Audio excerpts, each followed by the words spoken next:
Hello friends, welcome to రుచి వంటిల్లు. ఈరోజు మనం రసం రైస్ చాలా టేస్టీగా ఎలా తయారు చేసుకోవాలో చూద్దాము. ఈ రసం రైస్ని మనం నోరు బాగాలేనప్పుడు, వంట చేసే టైం లేనప్పుడు చాలా సింపుల్గా ప్రిపేర్ చేసుకోవచ్చు. వేడివేడిగా సర్వ్ చేసుకుంటే చాలా బాగుంటుంది.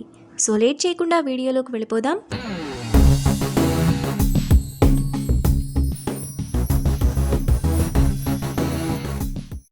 ముందుగా రసం రైస్ చేసుకోవడానికి మిక్సీ జార్ తీసుకొని అందులో 2 టేబుల్ స్పూన్ల కందిపప్పు, 3/4 టీ స్పూన్ జీలకర్ర, 1.5 టేబుల్ స్పూన్ ధనియాలు, 3/4 టీ స్పూన్ మిరియాలు, 1/2 టీ స్పూన్ కంటే తక్కువ మెంతులు,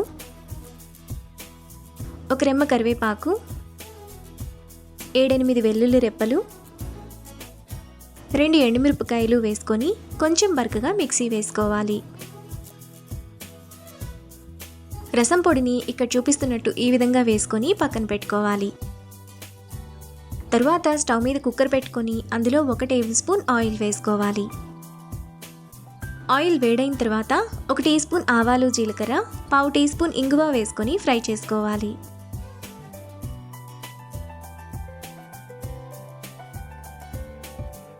ఆవాలు చిట్పట్లాడిన తర్వాత 2 ఎండుమిరపకాయలు, 1 రెమ్మ కరివేపాకు వేసుకొని ఫ్రై చేసుకోవాలి. తాలింపంతా వేగిన తర్వాత చిన్న చిన్న ముక్కలుగా కట్ చేసుకున్న 2 టమాటా, టేస్ట్కి తగినంత ఉప్పు, 1/2 టీ స్పూన్ పసుపు వేసుకొని టమాటా మెత్తగా అయ్యేంత వరకు మధ్య మధ్యలో కలుపుతూ ఉండాలి.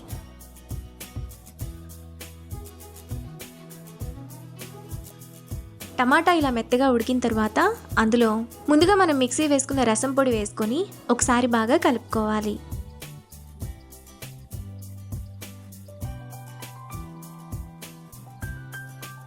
ఇలా కలుపుకున్న తర్వాత అందులో 1 కప్పు పెద్ద నిమ్మకాయ సైజంత చింతపండు రసం, అదే కప్పుతో 6 కప్పులు నీళ్లు పోసుకోవాలి. 1 కప్పు రైస్కు మొత్తంగా 7 కప్పుల నీళ్లు తీసుకోవాలి.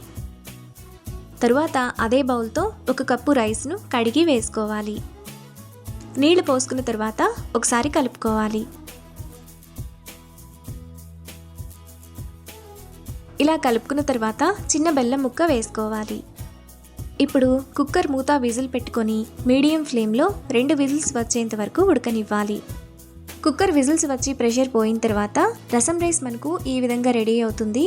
ఇప్పుడు ఈ రైస్ను ఒకసారి బాగా కలుపుకోవాలి. మీకు రసం రైస్ ఇంకొంచెం పల్చగా కావాలనుకుంటే ఇదే స్టేజ్లో ఇంకొద్దిగా నీళ్లు పోసుకొని స్టవ్ ఆన్ చేసుకుని 2 నిమిషాల పాటు ఉడికించుకుంటే సరిపోతుంది. ఇలా కలుపుకున్న తర్వాత లాస్ట్లో సన్నగా తరిగిన కొత్తిమీర కొద్దిగా వేసుకొని కలుపుకోవాలి. మనకు చాలా టేస్టీగా రసం రైస్ రెడీ అయిపోయింది.